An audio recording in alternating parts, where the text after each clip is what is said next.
They say those who speak too freely of Biringan invite its eyes upon them.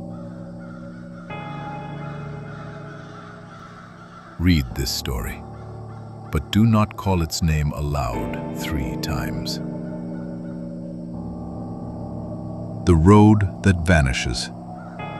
The fishermen of Samar knew better than to speak its name after sundown.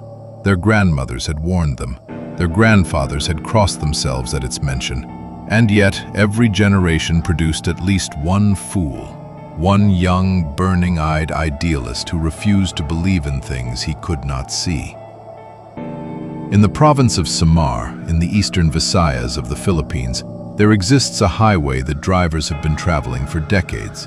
A long, winding stretch of road that cuts through coconut groves and rice paddies, where carabao graze lazily and children wave at passing jeepneys. A perfectly ordinary road. Except that sometimes, only sometimes, it does not end where it should. Sometimes it curves into somewhere else entirely. The driver who did not return. His name was Rodrigo Cabales, and he drove a white Toyota Tamarao FX along the Samar coastal road every Tuesday and Friday for 11 years. He knew every pothole, every leaning mango tree, every roadside eatery where the tinolang manok was worth stopping for. He was the kind of man who laughed too loudly and tipped generously, and his passengers always felt safer with him behind the wheel. On a Thursday evening in September, a night the old folks later noted was particularly thick with low-hanging clouds, Rodrigo accepted an unusual fare.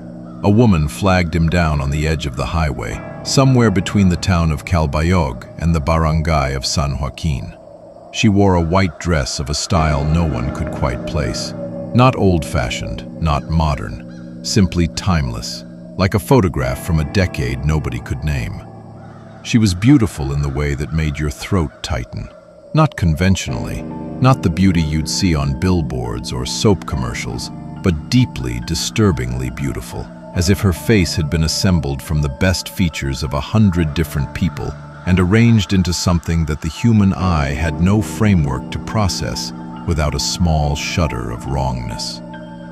"Where to, ma'am?" Rodrigo asked. She smiled and said simply, "Home." He drove. The woman sat in the front seat, which was unusual. Most passengers preferred the back. She smelled of ylang-ylang and something else beneath it, something green and ancient, like moss on stones that had not seen sunlight in centuries. She did not speak. She looked forward, that faint smile never quite leaving her lips.